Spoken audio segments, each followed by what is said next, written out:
Ladies and gentlemen, welcome back to another edition of Jon Amo's Archives. Now, one of the things that I wanted to do this upcoming with my new format, kicking off pretty soon, hopefully next week, is I want to be more responsive with my videos. And one of the things I pledged to you guys to do all season is an immediate after game video.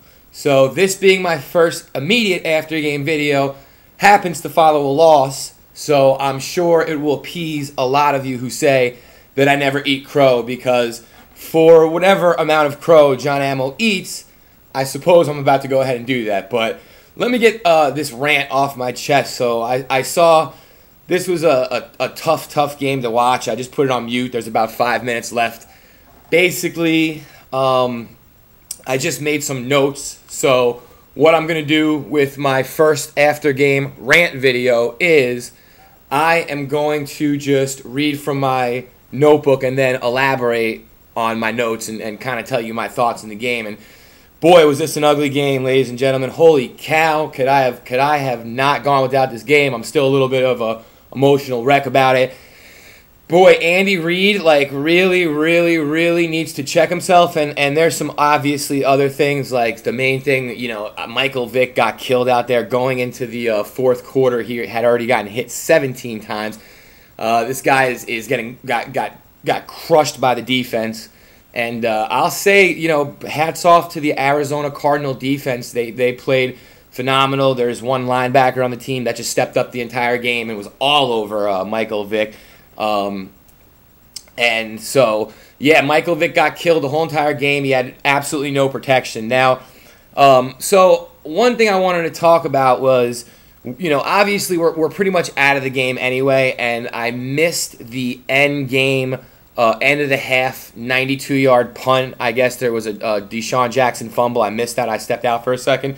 So it was 24 to nothing going into the third quarter. So the game was, in all probability, over. But can I just ask, what the fuck is going on with this coach of ours?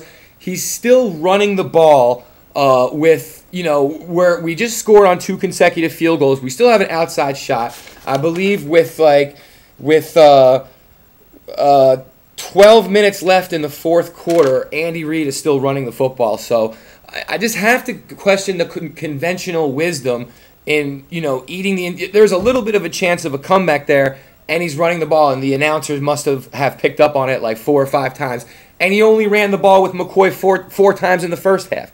And not only is he running the ball with down 24-6 on the opposing goal, on the opposing side of the field, but he's running it not with Shady McCoy, but with this rookie guy. So I mean, all game long, Andy Reid is just killing me, at least in the second half, with these calls. And then not only is he doing that, but then on the few plays that obviously Michael Vick is getting killed out there, so instead of putting him in shotgun or like a quick slant or a quick drop, keeps doing the play action and the draw.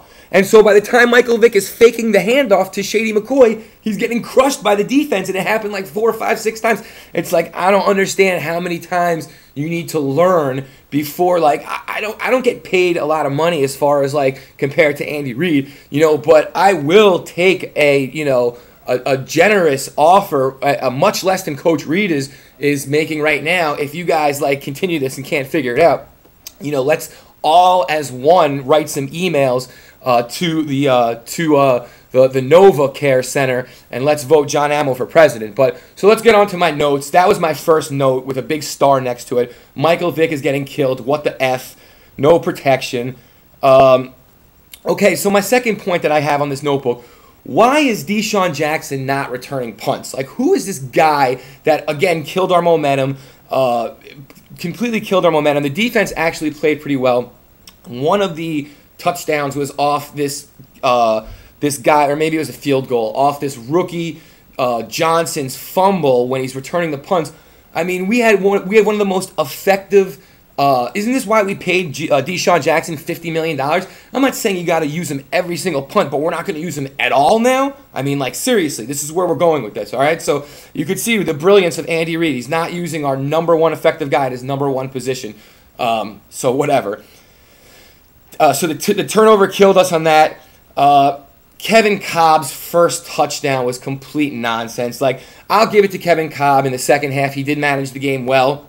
And for whatever reason, the Cardinals coach left us in the game way too long. He on the flip side of Andy Reid's knuckleheadness, the Cardinals coach was throwing the ball 9 minutes into the fourth quarter, keeping us in the game inexplicably when he should have just been pounding the ball away and putting us away. But Kevin Cobb's first touchdown was complete nonsense. Like, I don't give him any props for that. He still throws like a girl, and it should have been picked off and maybe returned who knows how far. But so so the second touchdown, once again, your boy number 24 strikes again. He struck again last week. He struck again this week. The overpaid, overhyped Nnamdi Asomugha. I could say it now without any remorse. Every week on a weekly basis, this guy's getting torched. I don't understand. He was this overhyped guy that came from Oakland, and you know what? You could say whatever you want about Asante Samuel. Asante Samuel never, A, maybe he couldn't tackle, but A, he never got torched like that, and B, at least Asante Samuel was good for 8 picks a year and made some big plays. This guy, Nnamdi Asomugha, and then he's returning to the sideline and getting into a fight with Kirk Coleman. Come on, guy, you just got torched. That's your man. Own up to it at least, man. This guy, Nnamdi Asomugha, is on my last nerve, I'll tell you that. Arizona defense, again, dominating the whole game. Very, very disappointing game I have in my notes. Obviously, I have with a big star here. No Jeremy Maclin really killed us today. Like I said, I missed the 90-something yard field return the other way. Starting field position was another big issue the whole entire game. It killed us the whole entire first half. In the second half, we started off after we got the ball from the Cardinals on our own 5. I mean, you can't start the ball on your own 5. You're going to have to run the ball the first 2 times. Then especially with Andy Reid, who's an idiot and doesn't know how to manage running and throwing. So, obviously you're going to run the ball the first couple times, and then all it takes is one incompletion, and then boom, you're punting again, and then there goes 5, 6, 7 minutes on the clock. So that was a never-ending, repeating story on the day. Too much Eagles running the ball in the third quarter. I have with another big star, and slash with the rookie, not even with Shady McCoy. So it's like, you don't have, you're going to run the ball. We have one of the best running backs in football who's already grossly underused, but yet here you go. You're going to go give the ball to the rookie and just keep time keeps ticking on the clock, and we know you're going to kick a field goal because you're a slob, and that's what you do. And ultimately, of course, all these running the balls and clock ticks cost us in the end. So 17 hits on the quarterback going into the fourth quarter. Again, Michael Vick was mauled. This offensive line's got to be retooled. I'm still confident in these birds, by the way. This is just a rant on this particular game. We're going to come back big next week. But this offensive line needs to be retooled. They need to go out there in the Arizona heat. They need to stay in Arizona for 3 or 4 days, and they need to have some desert heat training camp until they're exhausted and they're punished, man, because these guys suck today. Good defense overall, I have to say. Again, Jason Babbitt's number was called all day. He had 1.5 sacks. Trent Cole played a good game. The only bad defensive play was that bust on the Nnamdi play. Other than that, they scored the touchdown the other way, and they were put in a bad field position the other way. So, and the first touchdown, you really can't blame them. That was just still went the other way. And again, I'm gonna give Kevin Cobb his props where it was due. Not overly impressive, but it got the job done. And sometimes in the NFL, all it takes is getting the job done. In this case, he proved getting the job done was all it takes was managing the clock in the second half.